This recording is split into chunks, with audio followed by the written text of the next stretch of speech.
கிறிஸ்துவில் பிரியமானவர்களே, ஆண்டவரும் இரட்சகருமானவர் இயேசு கிறிஸ்து அவருடைய விலையேறப்பெற்ற நாமத்திலே நான் உங்களை வாழ்த்துகிறேன். கர்த்தர் உங்களை ஆசீர்வதிப்பார்.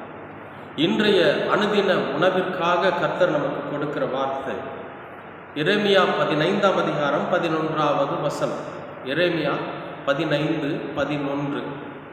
உன்னில் மீதியாயிருப்பவர்கள் நன்மை அடைவார்கள். தீங்கின் காலத்திலும் நெருக்கத்தின் காலத்திலும் உனக்காக நான் சத்துருவுக்கு எதிர்பட்டு உனக்கு சகாயம் செய்வேன் என்று மெய்யாகவே சொல்லுகிறேன்.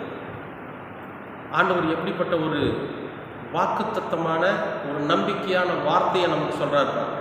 என்ன சொல்றாருன்னா, தீங்கின் காலத்திலும் நெருக்கத்தின் காலத்திலும் உனக்காக நான் சத்துருவுக்கு எதிர்பட்டு உனக்கு சகாயம் செய்வேன் என்று மெய்யாகவே உனக்கு சொல்லுகிறேன்.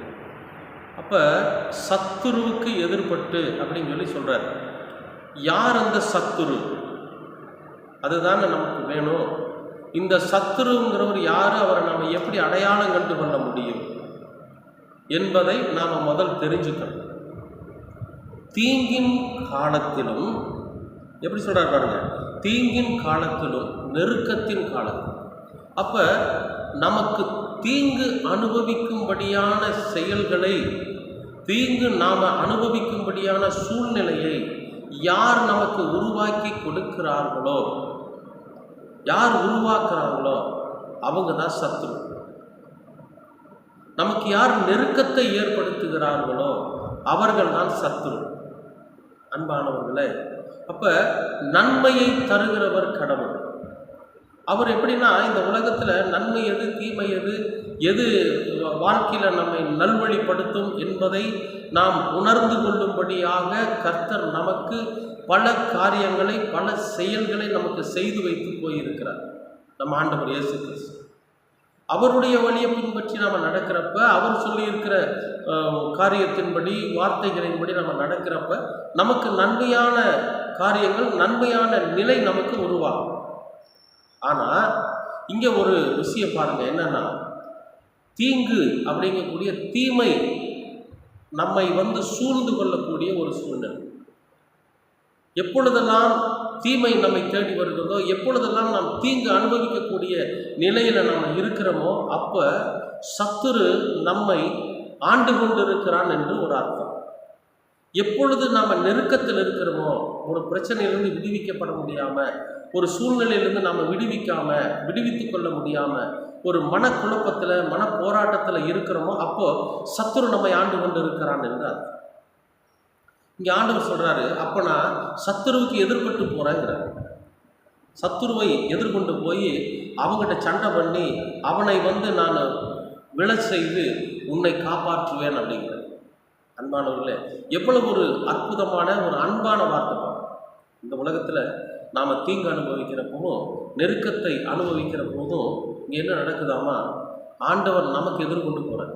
யார் நமக்கு தீங்கை உண்டாக்குகிறார்களோ, அவன் மனுஷனாக இருந்தாலும் சரி, மிருகமாக இருந்தாலும் சரி, உறவினருக்கானதாக இருந்தாலும் சரி, மற்ற எப்பேற்பட்ட ஒரு இதாக இருந்தாலும் சரி, அவர்களுக்கு எதிர்கொண்டு போகிறான். அவன்லாம் உனக்கு சத்துரு தான் சொல்கிறார். பல ரூபங்களில் பிசாசானவன் என்ன பண்ணுவான்னு கேட்டிங்கன்னா, நமக்கு தீங்கை அனுமதிக்கும்.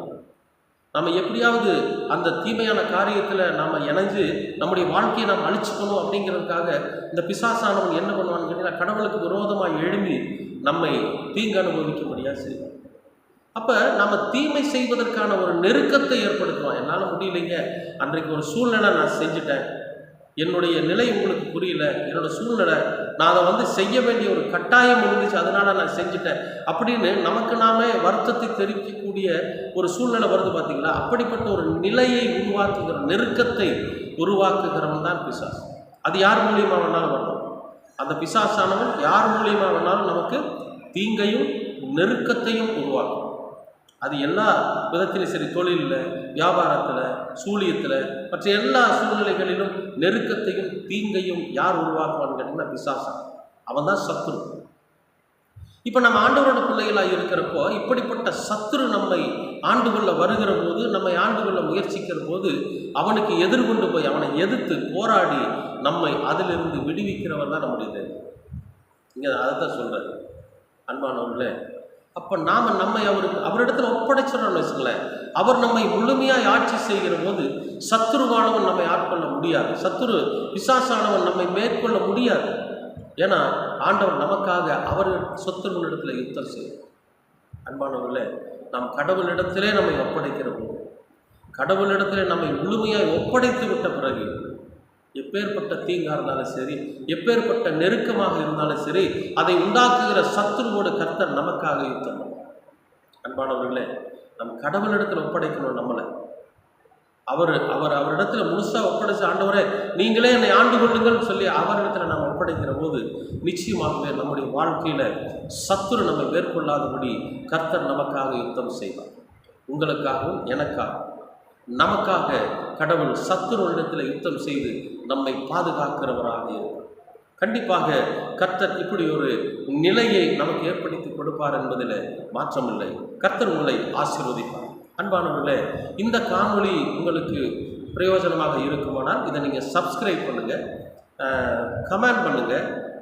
அது இல்லாமல் உங்களுடைய நண்பர்களுக்கு இதை ஃபார்வர்ட் பண்ணுங்கள். ஏன்னா அனுதின உணவு என்கிற இந்த சின்ன ஊழியத்திற்கு இது மிகவும் உதவியாக இருக்கும். கர்த்தர் உங்களை ஆசீர்வதிப்பார். அன்பின் பரலோக பிதாவே, அருமையான நல்ல இந்த அனுதின உணவிற்காக நன்றி. இந்த நாளை ஆசீர்வதித்து கொடுத்ததற்காகவும் நன்றி. நாங்கள் உம்முடைய பிள்ளைகளாக இருக்கிற போது எங்களை எந்த சத்துருவாலும் மேற்கொள்ள முடியாது என்பதை நாங்கள் உணர்கிறோம்.